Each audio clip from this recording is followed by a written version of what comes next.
falcılık, büyücülük, böyle bu şu anda bir sürü internette falcılar, büyücüler, Sovyetlerde ne yapıyorlardı ya da böyle bir şey var mıydı? Marketlerden aldığımız her şey doğal yani.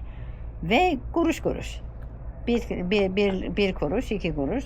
Sonra Lada 01, 03, 06, 07 mi ne çıktı sonradan? Tabii. Hangi meslekler öne çıkar? Mesela şöyle baktığında hatırlasana. İşçiler.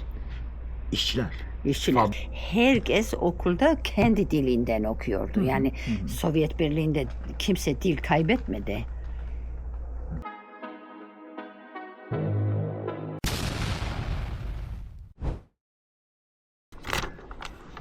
Bu sene incir çok güzel olacak benim. Reçelleri yapacağım. Gerçekten mi? Kaç tane incir ağacın Burada. var? Bu. Sadece bu ama çok var. Evet. Bak mandalinaların dali çok indi aşağı bak ağırlıktan. Onu da bir yerde bağlamam lazım. Ay çok tatlı. Diğeri gibi yardıma ihtiyacın varsa bunu da toplayabiliriz. Olabilir. Gitmeden hatta bugün içerisinde toplayabiliriz. Olabilir. Yani. Nerede öğrendin Türkçeyi Lia? Biraz kendinden bahset bize. Kaç yaşındasın? Sovyetler Birliği'nin hangi noktalarında ne kadar zaman kaldın? Daha sonra Türkçeyi nerede öğrendin? Ya siz şimdi kapitalist sistemde yaşadığınız için hep bunları size tuhaf geliyor. Ama bizim için o da normaldir, bu da normaldir. Yani hayat bizim için aynı. Ama yani o dönem, bu dönem dediğin tabii ki farklılık vardır. 60 yaşındayım. 90'larda Sovyet Birliği dağıtılında işte yani dünyanın her tarafı açıldı ama bize Türkiye çok daha yakın olduğu için biz Türkiye'ye mal getirmelerden başladık. Daha sonra ben zaten eğitim Rusya'dan almıştım, Ural bölgesinden. Doktorum hem 2 diplomam var yani hem acil servis ambulans doktorum, bir de fizik tedavi ve manipülasyon, rehabilitasyon doktor olarak okudum. Rusça da bilmezdim buradan gittiğim zaman. Orada öğrendim. Evet. Babam çok ısrar ederdi. Rusça size lazım olur Rusça. Ama biz dinlemedik tabii.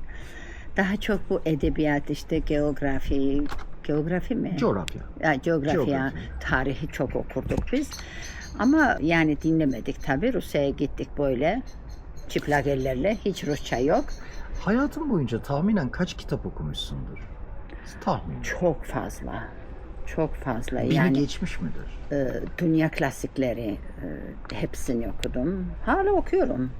Hala gördüm okuyorum. Kitaplarını gördüm. Şu anda okuduğum kitap Gabriel Garcia Marquez. Yalnızlık 100 senesi mi? Ne? Onun filmi de çekiyorlar şimdi Netflix'ten. Çok anlamlı bir kitap yani. Peki kaç yaşlarından itibaren böyle gündelik hayat mesela çocukluk nasıldı? Senin çocukluğun Sovyetler Birliği'nde çocukluk nasıldı? Gürcistan'daydın değil mi o zaman? Tabii. Buradan 15 kilometre köyden oturuyorduk biz. Hala orada yani benim biraderim hanımla çocuklarla beraber orada. Tabii annem babam yok artık. Yani o zaman biz ne kapitalizmden ne böyle sosyalizmden ne bir şeylerden biz anlamazdık yani çocuktuk ama hayat da zor değildi zaten.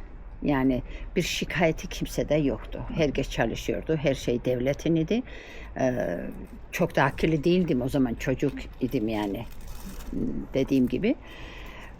Hayat zor olmadığını biliyorum ama tabii detayları şimdi illaki yani politika gibi böyle bir şeyler vardı diye diyemem. Sadece Stalin'i bilirdik. Babam çok severdi onu. Stalin seven bir adam idi. Daha sonra abim şu anda Moskova'da oturuyor ama o da Stalinci yani her şey Stalin'in her adımı biliyor. Attığı adımları her şey biliyor. Neyse yani politikadan biz uzak idik o zaman. Sadece işte çocukluğumuz çok güzel geçti. Köydeydik ama çok güzel geçti. Hangi okullara gittin ve üniversiteyi nerede okudun? İlkokul ve ortaokul ve lise yani normal standart olarak bizim köyümüzde. Ondan sonra evlenme başıma geldi. Ondan sonra da eşim Ural bölgesinde fabrikatör olduğu için oraya beni aldı. Ben orada okudum. Rusya'da. Çok özür dilerim. Fabrikatör dedin. Fabrikatör. Orayı birazcık açıklar mısın? Çünkü O bildiğimiz şöyle, kadarıyla Sovyetlerde fabrika evet yok. yoktu o zaman Yani özel ama sermaye yok. ihtiyacı çok fazlaydı. Demek ki bunlara izin verdiler.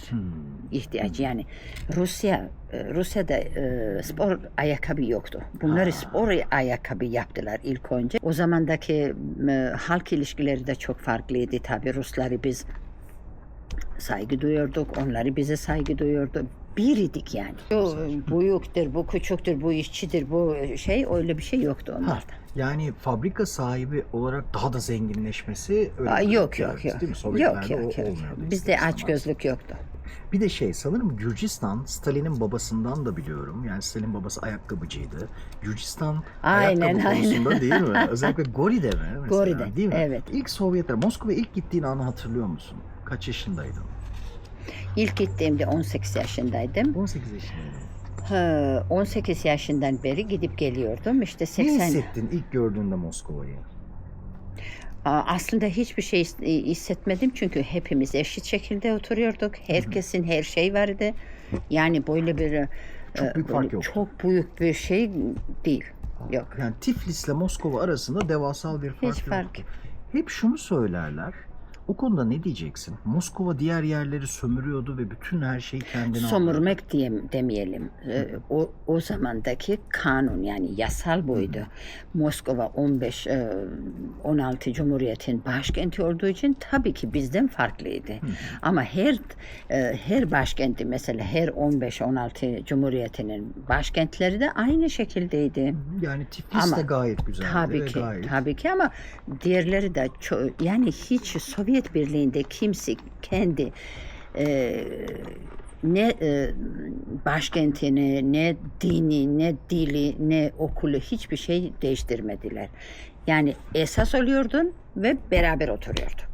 Kültürel Herkese baskı. de birbirleri saygı duyuyordum. Ben halk olarak söylüyorum yani politika bilmem tabii ki. Kültürel baskı hissediyor muydun? Yok, Gürcü olduğun için bir Yok baskı. yok olur mu öyle bir şey? Herkes eşitti. Eşitlik ne demek? Her şeyde eşittik.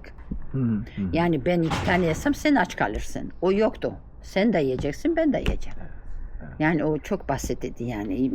Yani devlet bunu, hükümet bunu çok güzel yapıyordu. Yani insanlarda böyle yarın ne olacak, yarın olacak mı böyle bir düşünce yoktu. Şimdi Gelecek var. kaygısı yok. Yani şimdiki gibi değildik yani. Evet. Herkes çalışıyordu, herkes de her şeyi de alabiliyordun ama tabii yani şimdi yani nasıl söyleyeyim yani belki de yoktu her şey ama sonuçta biz mutluyduk, sakin bir hayat sürdürüyorduk. 1917'den beri gelen hayatta renkli hayat zaten zaman olmadı yani zaman etmedi. 1917'deki devrim az bir şey değildi. Yani bir sistemden diğer sisteme geçmek zaman aldı. Onu bitirmeden Dünya Savaşı başladı 1941'de. Orada da bu Sovyet Birliği çok insan kaybetti. Daha sonra onun altından da kalkamadık yani. Ondan sonra zaten başladı bu fabrikaları her yerde yani hangi memlekette ne varsa ne yok onu tartıyordular ve kimde ne yoksa onu o bir devlet verirdi. Bizde ne varsa biz başkalara verirdik yani dediğim gibi paylaşıyorduk birbirlerimize her şey. Ama bütün dünya, her ülkeleri bizim kapalı hayatımıza çok merak ediyordu. Ama buraya gelemiyordular, biz de oraya gidemiyorduk. Evet. Peki Sovyetlerin kendine has bir modası var mıydı? Yani giydiğiniz kıyafetler, dünyadaki modayı takip etmekten bahsetmiyorum. Ülke içerisinde bir modası var mıydı? Vardı tabii. Herkes nasıl giyiniyordu? Uygun, güzel ve sentetik olmayacak şekilde. Sağlıklı. O vardı doğru. Şimdi Sovyet Birliği kapalı olduğu için biz dışarıdan bir moda takip edemezdik. Ama içi doluydu. Yani fabrikalar çalışıyordu, millet çalışıyordu, herkesin gelirisi vardı. Mesela illaki senin bir tane elbise var, ikincisi alamazsın diye bir şey yoktu tabii. Al da giyin. Hı. Ama o zamandaki o moda çok güzeldi ya. Bayanlar da çok parlak idiler ha. Çok sağlıklı millet, yani insan çok sağlıklı olduğu için her şeyde yakışıyordu onlara. Bu da bir gerçekten söylemem lazım. Kadın olmak nasıldı? Güvenli miydi? Yani Sovyetler Birliği'nde kadın olmak.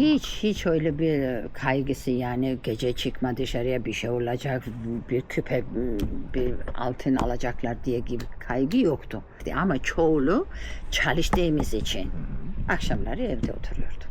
Restoran olayı hiç yoktu. Restoranları yoktu. Sadece erkekleri gittiği böyle bir lokanta gibi, yani bir yemek yiyip bir bira içmek gibi bir şey. Açgözlüğü yoktu o zaman. Evde şiddet gören bir kadın devlete şikayet, polise şikayet edebiliyor muydu? Böyle bir durumda Şiddet kendisi yoktu. nasıl yani? Yani insanların varlığında ve yoksullukta birbirlerine destek olmak vardı, anlayışı vardı, sevgi ve saygı vardı. Yani belki acayip bir şey olup da, yani bir şiddet olduğunda tabii ki polis Yani müdahale devlet eder. kadını koruyordu diyebilir miyiz? Tabii, ne demek. Bu her zaman vardı. Anladım. Çocuk hakları nasıldı? Çocuklarla devlet arasındaki ilişki nasıldı diye. Çocuk doğduğunda çok güzel imkanları vardı. Mesela anne bir sene çalışmazdı. Bir sene. Ücretli. Ücretli tabii annesi. Ondan sonra çocuk büyüyünce ya isterseydin onu Kreş. devam edebilirdin. Yani uzatabilirdin. Ya da Yine ücretli mi uzatıyordun? yok, uzatma artık ücretsiz. Ücretsizdi. Çünkü ben sana bir sene verdim. Evet. Zaten ücretli. Ondan sonra kimse çocuğa bakamazsa 2 yaştan kreşe getiriyorlar. Fakir olan insanlar, çocuklarına bakamayan... Fakir zaten çok fazla fakir bizde yoktu. Zaten çok da ihtiyaçlarımız yoktu. Her şey çok daha basit, çok daha yani kimse bir şey şikayet etmiyordu. Varsa var, yoksa yok. Ne varsa paylaşıyoruz. Başka bir şey yok. Ama köylerde tabii bu kreş olayları biraz gecikti. Şehirlerdeydi daha çok. Şehirlerden başladı tabii, yani büyük şehirlerden sonra küçük şehirlerde, sonra köylerde. Sokaklarda evsiz var mıydı? Evsizler, yani hiç evi olmayan. Şimdi bunu devlet o zaman da çok güzel düşünmüştü ki hala bugüne kadar bu eski gördüğünüz 9 katlı binalar hep Sovyetlerden kalmadır. Onları evsiz ve sokakta, böyle bir şey yoktu bizde. Sokakta kimse gezmiyordu. Sadece işe gidiyordular ve eve geliyordular, değil mi? Yani sokakta ne zaman kalabilirdiler? İşten geldiğin zaman zaten biraz da istirahat etmek lazım. Güzel bir yemek yersin, bilmem ne. Ondan sonra sabah tekrar işe. Yani evsizim de Sokakta kalayım. yok, öyle bir şey. Hiç yoktu ama. Devletin yardımı şöyleydi. Devlet bu adamı alırdı, getirirdi kendi polisin şubesinde. Ona bir öğretmen gibi biri derdi ona ki senin eğitimin ne? Eğitim mesele yok. Yani komünistleri eğitim veriyordu herkese bedava. Evet. Benim eğitim yok, ben eğitim almadım. Peki elinden ne gelir? Ben elektrikçiyim, elektrik ustasıyım veya su tesisat ustasıyım, ya parket yaparım, bilmem, laminant o zaman yoktu. Ki ona göre ona iş veriyordular. Buraya gideceksin, çalışacaksın. Evine yakın. Fazla ayrılmamak için. Petrol harcamamak için, benzin harcamamak için eve yakın, evet, değil mi? Evet. Tabii. Onları her şey öyleydi. Kimlerin arabası vardı? Araba nasıl oluyor? Araba herkeste vardı ama bir ailede bir araba. Herkesin vardı. Bu Lada 01 vardı. Ondan önce Zaporojets vardı. Sonra Lada 01, 03, 06, 07 mi ne çıktı sonradan. Ondan sonra Volga'ya geçtik. Volga daha geniş. Volga'dan önce neydi onun adı hatırlamıyorum. Siyah arabaları vardı. Sonra aklıma gelir söylerim sana. Başka bir araba vardı ama genelde araba vardı. Her ailede hemen hemen araba vardı. Oy neydi onlar? Her ailede değildi. Herkesin imkanları farklıydı. Tabii herkesin şimdi de yok. Ben de araba. İmkanım yok ve alamıyorum değil mi? Ama bunlarda 3 tane araba var Şu anda. şu anda. Açta kalmazdın, tok edin ve eğer böyle bir durum olsaydı yani fakir biri veya hiçbir şey olmayan birini her şeyde paylaşabilirdi. Destek oluyorlardı. Tabii tabii. Hangi meslekler öne çıkar? Mesela şöyle baktığında hatırlasana. İşçiler. İşçiler. İşçiler. Fabrika Çünkü işçileri. fabrikaları, o inşaatları iş çalışacak güç.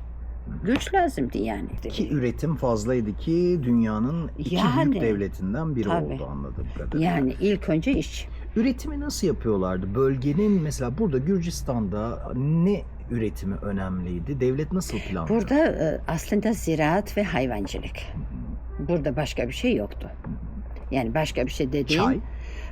ziraat işte. Çay kültürü çok güzeldi o. O tarafta işte Türkiye tarafta. Planlı mıydı? Bunları mühendisler mi? Tabii yani bu iyi bir seviyedeydi. Bu Sovyet Birliği dağıtılından sonra onda hiçbir şey kalmadı. Millet gitti diğer ülkelere çalışmaya. Çünkü sistem bozuldu artık. Yani çalışan insanları işsiz kaldılar. Profesörleri bile işsiz kaldılar. Yani özelleşme başladığında şey etmediler. Artık bu kadar işçilere veyahut da akıllı insanlara da profesörlere hiç gerek kalmadı. Darmadan oldu yani. Her taraf. Senin gençliğinde, 20'li yaşlarında, 30'lu yaşlarında böyle bir plan ve düzen vardı diyebilir miyiz? Kesinlikle. Öncelikle yoktu. Sadece sıraya geliyordun. Seni sıra geldin mi araba geliyor. Liyakat deriz biz ona. Yani liyakat yani mesela dayının oğlu, amcanın oğlu. Ha yok öyle bir şey yoktu bizde. Yok sen sırada. Ha belki olabilir işte o her yerde var. Yani Türkçe ne diyorlar onu? Liyakat, nepotizm, Türkçesi. Başka- Torpil. Ha? Torpil. Torpil. Ha, torpil. Torpil her zaman vardı doğrudur. O zaman da vardı şimdi de tabii zaten var. Ama temel ihtiyaçlarda değil. Temel ihtiyaçlar herkese ama mesela araba gibi konularda bazen olabiliyordu. Babam derdi ki bir gazetede Stalin'in resmi varsa ona ekmek bile saramazdın. Saygıya bak. Para biriktiriliyor muydu? Yani para biriktirirken amaç neydi? Her şey var diyorsun. Şöyle Ne oluyordu orada? parayı biriktirebiliyordun tabii ama devletin bankasında. Devletin Kontrolle. bankasında. Ama senin parandı. Para benim idi tabii. O paraları da hepsi 89'da kaybettik 90'larda falan. Nasıl kaybettiniz o dağılma? Şöyle yani bu 15-16 Cumhuriyet'te tek bir para dönüyordu. Ruble. Ruble. Bu ruble hepimiz için yani nereye gidersen onu harcayabilirdin. Zaten her şey çok ucuzdu ya fazla daha. Ki istersen bile harcamıyorsun bu parayı yani. Bitiremiyorsun. Bitiremiyordun. Ondan sonra bu Sovyet Birliği dağıttıktan sonra bize dediler ki şimdi biz kendi bağımsızız ve bizim kendi paramız çıkaracağız. O parayı çıkana kadar yani rubleden lariye geçene kadar bir para çıkarttılar. Onun ismi kupon idi. Bu Kupon. kupon.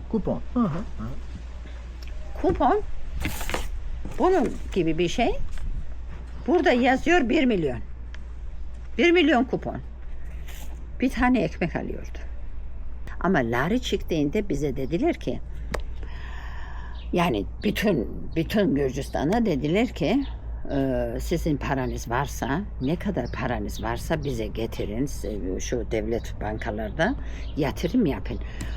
Biz o paranın 2 katı bir sene sonra size vereceğiz. Millet de koştu bu paraları aldı. Borçlandılar bile. Hepsini verdiler. Bir sene sonra para değişti diye hiçbir şey kalmadı. Yani fakirliği daha fakir ettiler bizi. Öğrencilerin sanatla ilişkisi. Mesela sen şeyden bahsetmiştin. Her evde bir piyano ya da bir enstrüman demiştim. Piyano- Bunu biraz anlatır mısın? Piyano kesinlikle bizde bilmiyorum Sovyet Birliği'nden midir bu yoksa bizim adetlerden midir? Her evde bir piyano veya iki piyano vardır. Bulgaristan'da da ben bunu gördüm. Mesela Bulgaristan'da da aynı şekilde ben Öyle bunu mi? gördüm. Ha. Evet. Olabilir. Yani çocuklara bizim okuduğumuz okullardan folklor dansların okulu vardı. Bu dikme, orgu, Terzi.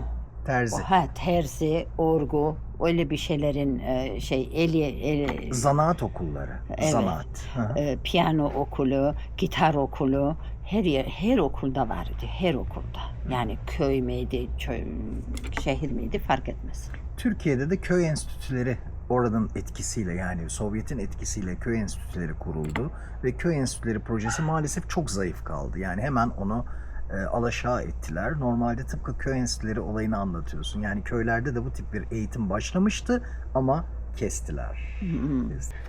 Bir Gürcü olarak hakların neydi? Ya mesela Gürcüce rahatlıkla konuşabiliyordun anladığım Kesinlikle. kadarıyla. Şöyle biz mesela okulda okurken ana dilimizden okul yapıyorduk. Her şeyi yani Gürcüceydi burada. Ermenilerde, Azerilerde. Aynen. Azerice, Ermenice, Kazakistan'da, Türkmenistan'da, Litva, Latva, Estonya nereye gidersen git herkes okulda kendi dilinden okuyordu. Yani Sovyet Birliği'nde kimse dil kaybetmedi. Vardı yani. Uç dil. Ana dilimiz Rusça ve bir tane Batı dili. Peki mesela bir Gürcü ile bir Rus arasındaki ilişki, yani Ruslar daha öncelikli miydi yoksa öyle bir şey yok muydu? Kesinlikle yoktu. Kesinlikle yoktu. Biz Yani- hepimiz biriydik. Herkesin Ruslara çalışması, bu tip propagandalar yapılıyor çünkü. Yok, Yani bunlar yok, söyleniyor. İşte yok. diller bastırılıyor, dillerin baskı. Kim dedi ona ya? Yani Olur mu öyle bir şey? Ben hele köyde yaşadım. Yani köyde olsaydı köylerde olurdu bu. Yok Rus okullar, Rusça okulları vardı burada. İsteyenler hep eğitim Rusça alabilirdi. Çelyabinsk bayağı büyük bir şehir. Şu elektrik sorunları, sıkıntıları anda oluyor yok. muydu? Orada sadece soğuk, çok soğuk. İklimle Tabii alakalı. 9 ay var. Kış var. Onun için orada bu ısıtma olayı çok yüksek derecedeydi. Ha. Yani çok güzel derecedeydi. Bedavaydı değil mi? Yani doğalgaz. Bedava değil ama yani bedavadan biraz pahalı.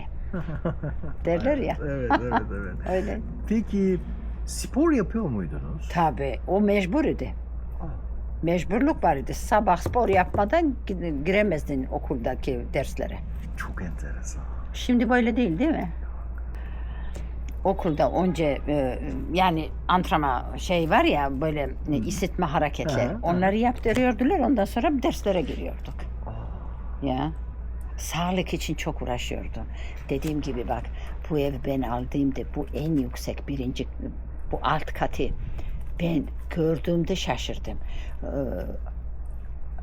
Komünistlerin döneminde yapılan evleri bunun yarısı kadar oluyor. Ondan sonra merdivenlerle üst katta yaşayın, üst katta oturun. Oksijen fazla alın. Burada mesela bu dizleri yapıyor ya, eklem sistemleri çok bu rutubet falan olursa çok kötü ediyor milleti. Onu zaten onları bile düşünmüşler. Bu merdivenle çıkılıyor çoğu eve. 1 metre yüksekte. Rutubet, evet. Olmasın diye. O aşağıda kalıyor, sen de üstte kalıyorsun. Bir mahalle içerisinde yaşıyordun her yerde. Ural'da da herhalde öyle. Yani bir mahalle Tabii içerisinde. Kulağına nasıl suçlar geliyordu? Nasıl bir suç? Mesela hırsızlık, işte adam öldürme, tecavüz, işte ne bileyim. Tecavüz, adam öldürme, soyma falan yoktu. Sadece işte bir yaşlık olup da yani 17-18 yaşa kadar kaçırdığı kız için eğer kız tarafı şikayet etseydi çocuğu yakalıyordular. Yani kız kaçırmak. Kız yasak. kaçırmak suçuyla. Başka bir suçu yoktu. Polis bakıyor muydu? Aynen. Sivil olarak geziyordular, bakıyordular. İş saatlerinde bu niye dışarıda? Demek bu çalışmıyor. Niye çalışmasın? Bizim devlete herkesin çalışması lazım. Onun için hemen tutuklanıyordular, getiriyordular ve iş veriyordular. Millet çok sağlamdı. Gerçekten çok ilginç. Çok Gerçekten ilginç. Bir öyle. de sen şeyden Alzheimer hiç yoktu. Alzheimer neden olacaktı ki? Her şey doğal. Mağazalardan aldığımız, marketlerden aldığımız her şey doğal yani. Ve kuruş kuruş. Bir kuruş, 2 kuruş, 1 lira, 2 lira. Sen hep hastanelerdeydin. Yani ne hastalık olduğunu bilirsin ve Alzheimer yoktu diyorsun. Alzheimer yok yani, böyle bir ameliyatlar olurdu. İşte bir ameliyatlar, en çok ameliyatlarda girerdik biz. Doğru. Beyin ameliyatı bedava mıydı? Büyük ameliyatlar bile bedava mıydı? Hepsi bedava. Hepsi bedava. Sadece yani küçük veya büyük ameliyat. Ne yaptıysa doktor, yani şu hastanın yakınları ya bir pasta Hediye. ya bir şampanya beraber bir jest yapardılar. Evet. Başka bir şey yoktu. Evet. Daha sonra vahşileşme başladı. Daha sonra. Ne ergenlik, ne dopamin de, serotonin de, melatonin de bilmem ne. O zaman gerek yoktu ki.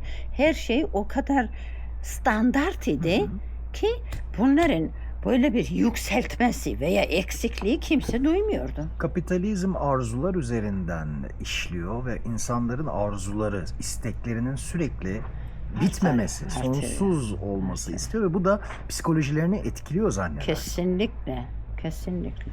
Falcılık, büyücülük, böyle bu şu anda bir sürü internette falcılar, büyücüler, Sovyetlerde ne yapıyorlardı ya da böyle bir şey var mıydı? Yok canım ya, yok. Yani böyle bir Öylesine. sektör. Öyle, yok. Yok, öyle bir sektör oluşmadı hiç. Dinle ilgili durumu neydi Sovyetler Birliği'nin? Dinle ilgili şöyle bir şey var idi bu Paskalya Bayramı'nda. Yani bir aile içi, evin içi kim isterse bu Paskalya Bayramı'ndaki kırmızı yumurtaları boyatmak yapabilirdi. Ama eğer resmi bir dairede, okulda veya bilmem nerelerde çalıştıysan parmaklarda izi olmayacaktı. Bu sorun yaratıyordu. Çünkü o 73 sene bizde din yasaktı. Bize dediler ki işte Darwin işte maymundan gelmem. Biz de bunu inanıyorduk zaten. Yani biz çocuktuk. Bize ama bu ne inancın diyorlar? ötesinde gerçek, biliyor musun? Yani bilim bunu artık neredeyse ispatladı. Onu Yani bilmiyorum ama bize bir öyle evrim olduğunu biliyoruz artık. Ha. Yani onu öyle deyince işte onları kiliseleri de çalışmıyordu. Sadece eski şeyleri, ne derler onu? Eski nesil. Nesil. Eski nesil yani bizim Hristiyanlıkta olan işte mum yakmak, duaları okumak, içinden gelen her şeyi yalvarmak Allah'a, herkesin için tabii ki yapıyordular. Ama bizi dinden uzaklaştılar. Sence serbest bırakılsa ne olurdu ki? Yani din konusu özgürce bırakılsa. Sanki karma karışık olurdu. Yani milleti tutamazdılar o zaman. Yani ben ne dersem o. Evet. O vardı. Benim bildiğim bir insana mutlu etmek ne gerekiyorsa her şeyi vardı. Şöyle atacağım güneşten. Sen de biraz güneşten çekilmek ister misin bu arada? Yani ben de isterim de. Gel istersen buraya sen geç. Siz ona veriyorsunuz değil mi aslında? Yemek. Arada bir ama tat şeker vermiyoruz. Yani ben o tip şeylerde dikkatliyim. Benim annemin de köpeği vardı çünkü. Ama mesela ne veriyoruz? Dün akşam ne yedi dün akşam? Peynir vardı, bir parça peynir verdim. Kötü mü? Yok, kötü şöyle. Şimdi siz veriyorsunuz ya. Aha. Ben onu bilmiyorum. Çok fazla vermiyorum. O da geliyor benden istiyor. daha da yiyor. Bak daha da yiyor da oldu davulbaz gibi. Davul oldu. Trabzon'da sanırım 20 yıl mı yaşadın? Ne kadar yaşadın Trabzon'da? Trabzon'da evet 20 yıla yaklaşık ama devamlı gidip geliyordum ben. Gidip orada. geliyordun. Fazla Çok kalmadım. güzel Türkçe öğrenmişsin. Ama ne yapalım? İşin gereği. İş gereği. Çalıştın değil mi orada da? Yani hem ticaret yaptın. Oy neler neler. O zaman aç idik canım aç. Ekmek yoktu bizde. Bir çıktık daha dönemedik. Evet. Evet. Tatil hakkı. Sovyetler Birliği'nde tatil yapabiliyor muydun? Bedava mıydı? Nasıldı? Nasıl düzenleniyordu o tatil? O konu şöyleydi. Tatil herkes isterdi. Yani tatil kim istemezdi ama özel olarak da gidebilirdin. Çalıştığın fabrika veya çalıştığın yerden o da sırayla geliyordu. Sanatorileri, o Saltugo dediğimiz. Gördüm, gittim. O sanatorileri hep doluydu. Abastoman. Halk mı gidiyordu o scout? Rusya, bütün bu Sovyet Birliği. Aa, Tabii 10 gün, 15 gün tatil ama bir aylık tatil herkeste vardı. Gidiyordun diyordun ki ben seneye işte gitmek isterim. O zaman devlet senin bütün tatil şeysini karşılıyordu. Hastaları vardı. Onlara önceliği vardı zaten. Tatilleri biz Çelyabinsk'ten Moskova'ya yapardık. Moskova'da tatillerini geçiriyordun. Evet. Uçardım dedim. Uçak ucuz muydu? Tabii. Çok ucuz. Yani sen 35 ruble. senin aldığın maaşla sen rahat rahat tatlı, rahat. Kesinlikle. Yani ki çok zengin de değildin. Ortaya herkes senin gibiydi anladığım kadarıyla. Yani. Değil mi? Yani. Çok kötüydük. Ekmek bulamıyorduk. Onları babam anlatırdı. Ha, savaş zamanı daha çok. He.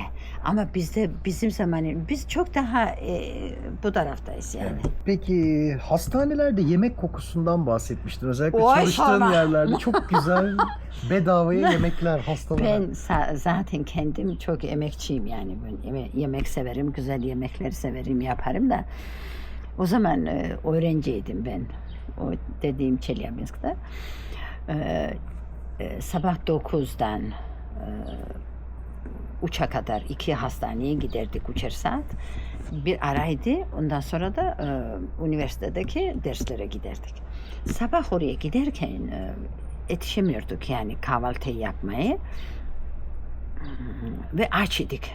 Çünkü o 3 saat sonra saat 12'lerde çıktığımız zaman yiyebilirdik. Ama 9'da gittiğimizde 10'da hastanede yemek yani kahvaltı dağıtılıyordu.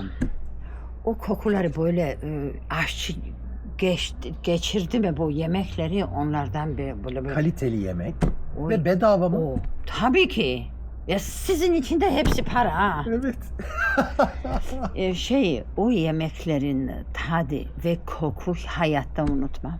Öyle bir tadı yok yani. İnsanların sağlığı ön plandaydı. Ondan sonra diğer şeyleri. Yani şimdi hepsi eşit idi diyoruz tabii ki doğru da. Yani mesela yurt dışından gelen malları vardı. Nasıl geliyordu yurt dışından? Yasaktı çünkü. Yasak idi ama çok ağır işlerde çalışanlar işi bırakmasınlar diye bir neşe olsun yani bir moral olsun diye onları da sırayla dağıtılıyordu.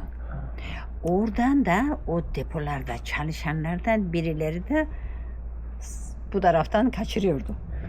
Biz de onları yakalıyorduk. Çocuklara da çok güzel elbise alabiliyordu. Her şey planlıymış yalnız. Her şey planlıymış. Çok da derin kokları vardı her şeyin. Derin kökleri. Nasıl yıktılar bu kadar büyük devlet ya. Stalin olsaydı var ya herkesi öldürürdü. Gerçekten. Benim yaptığım devlete siz ne yapıyorsunuz diye.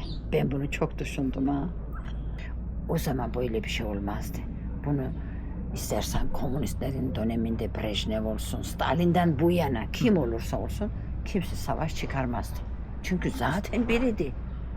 Bu özelleşme başladı. Ben Ukrayna'yım, ben Rusya'yım, ben Ermenistan mıyım bilmem ne. Bunlardan başladı bunlar. Milliyetçilik. He. Evet. Stalin. Stalin birincidir. Birinci adam Stalin'dir. Zaten biliyor musun Lenin oluyormuş Lenin tamam mı? Stalin de gitmiş Lenin'e demiş ki sen gidiyorsun. Senin yerinde beni bırak.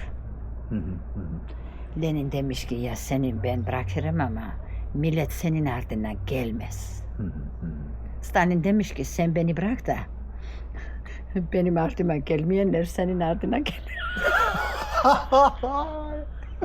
Öyle de yaptı yani. Sadece işte belki insan yani o adam öldürdüğü adamları 1937 miydi neydi işte o Moskova hükümeti oldu. mahkemeleri. Bütün hükümeti öldürdüğünde Zinovyevler, Kamanevler, yani devrimci arkadaşlarını da öldürüyor. aynen yani herkesi öldürdüğünde Neden öldürdü sence? işte o zaman öyle gerekiyordu ben ne bileyim. Ha. Öyle diyorlar. O zaman öyle gösteriyordu. Başka ne için yani keyfine öldürmüyordu. Tek adam olmak için olamaz mı? Yok öyle bir şey yok. Stalin gittiğinde bir tek bu şey vardı bir de İldiz. Başka hiçbir şey yoktu onda. Ha. Ama her Yani- şeyin sahibi olan biri... Olur arada- mu canım? O Değil sadece devleti koruyordu. Ha. Nasıl yendik biz Almanya'ya? Doğru. Faşizme. Doğru. Böyle biri olsaydı ilk numara, bir numara adam olmazdı yani. Gene de bir araştırdılar, hiçbir şey bulamadılar. Bir tek ceket, bir de yıldız. Bu yıldız da millet takmıştı ona. Devlet değil, millet. Halk yani. Halk yıldızı. O kadar işkence mi ne diyorlar onu yaptığında sonradan sorgulamaları başladılar. Destalinizacyon. Aha. Çok politika konuşulmuyordu galiba. Yok işte onu diyorum. Politika konuşulmuyordu. Hiç. Hiç. Kimse Stalin'den bilmem ne bahsetmezdi. O kimse yani biri gidip de başkasına söyleyecek bana bir şey olacak diye bir şey değil. Korkudan Saygı. değil. Ha. Saygıdan. Yani politika ne yapıyorsa doğrudur. O kadar. Muhalefeti hiç yoktu. 1 Mayıslar nasıl geçerdi Sovyetlerde? Çok güzel. Çok Ne yapardınız? Mesela Şirin. 1 Mayıs'ta ne yapardın? Anlatsana. evlerde şenlik vardı. Sokaklarda demonstrasyonları vardı. Gösteriler. Gösteriler vardı. İşçi bayramı zaten. İşçilerin bu hepsi de çok böyle dizilmiş güzel bir gösterişleri vardı. Ve bayram idi yani. Çok güzel de bayram. Çok severdik onu.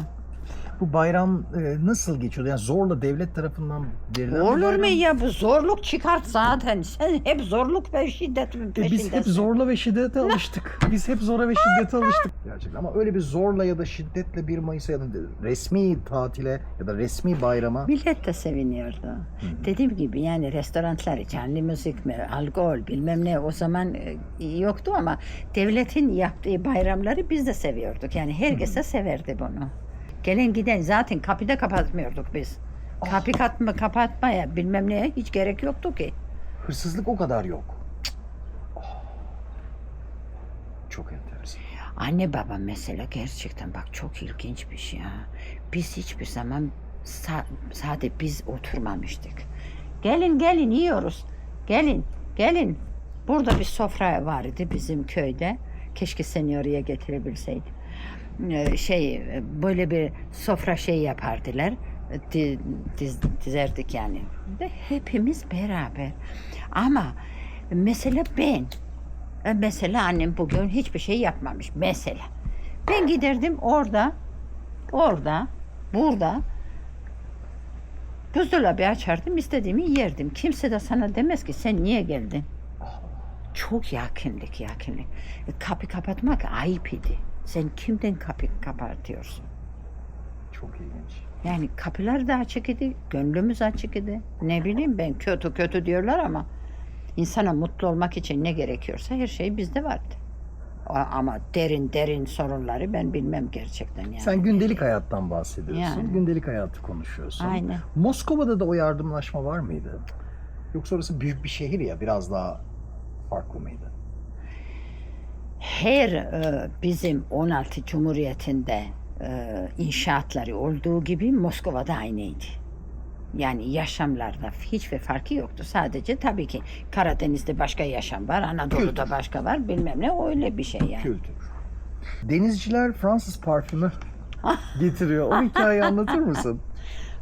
O zaman tabii herkes çıkamıyordu ya dışarılarda. Fransız parfüm ama buradaki parfümler de çok güzeldi. Ama gene de biz tabii yurt dışından getiren parfümlerin ve elbiselerin peşindeydik. Denizciler işte mecbur çıkıyordular da 7 ay 8 ay gelemiyordular. Onlar işte her gittiği port limanlarda işte 1-2 gün 3 gün işte geziyordular ya, onları işte belli bir şekilde sokuyordular bir şeyleri. Nasıl ulaşıyordun onlara Lia? Yani o sana nasıl geliyordu? Yahudilerden. Allah Allah, Yahudiler ne yapıyordu? Nasıl getiriyorlar? Onları ne ticaret millettir o Yahudilerden, ne para kazandılar bu Sovyet Birliği'nde. Sovyetler Birliği'nde hem de. Tabii. Allah Allah. Ama nasıl hepsi de çurudu şeyde, toprak altında. Neden toprak altında? Anlatsana biraz. Şimdi bütün bu muhabbette dediğimiz gibi işte bu şey var ya, herkesin her şeyi var idi. Parası da var idi, yemek de var idi, evleri de bedava. Ama belli bir zaman sonra, yani hemen ben gittim, ben ev istiyorum, kimse de vermezdi. Bekliyorsun. Sırayla. Fabrikalarda sırayla. Orada da belli bir sistem var idi. Yani yaşlı adam mı, hasta adam mı, çok çocuklar olan işçi mi? Kimin yani, daha öncelikli ihtiyacı varsa. Yani ona göre. Tabii onları daha farklı bir şeyler. Ama bir de böyle bir şey de vardı. Yani mesela diyelim ben şimdi gelin oldum. Da gelinlik burada diktirebilirdim. Ama yarın ne giyineceğim? Buradaki elbise istemiyorum mesela. Ya özel diktirirdin onu ya da o Yahudilere geçerdin. Yahudiler de bulduğun elbiseleri hiçbir şeye benzemezdi. Yani buradaki üretimi benzemezdi tabii. Nasıl saklıyorlardı devletten ya da nasıl oluyor o peki? Ya devlet biliyordu da, yani bir küçük bir rüşvetle yani idare ediyordular. Tabii. Veyahut işte polis mesela biliyor da nerede oturuyor Yahudi ve neleri satıyor. Ona gittiği zaman, bak şimdi sen şey istersen bana da bunu ucuza vereceksin. Karım için işte çocuk için bilmem ne. Tabii ne demek? Sen bana, ben sana, biliyorsun. Millet neden pek hasta olmuyordu sence o dönem? Sağlıklı Spor, şu bu ondan dolayı mı? spor, sağlıklı besleme, hareket, çalışmak, beyin rahatlaması. Beyinde bir sıkıntı yok. Ne yapayım, ne edeyim diye bir şey yoktu o Gelecek zaman. kaygısı. Hiçbir şey yoktu. Bir de işte spor yapması, uyku düzenli, kötü alışkanlıkları yoktu. Hiçbir şey yoktu yani. Mesela hastanede dedin ki bir gün çalışıyordun. O biz nöbette çalıştığımız zamanlar Hastanede. 24 saat çalıştığında 4 gece evde istirahat edersin ki 5. gün hastaneye gidiyorsun. 4 gece. 4 gece eşittir 1 gece uykusuzluğa. Bunu da hesaplamışlar. Kesinlikle. Tabii.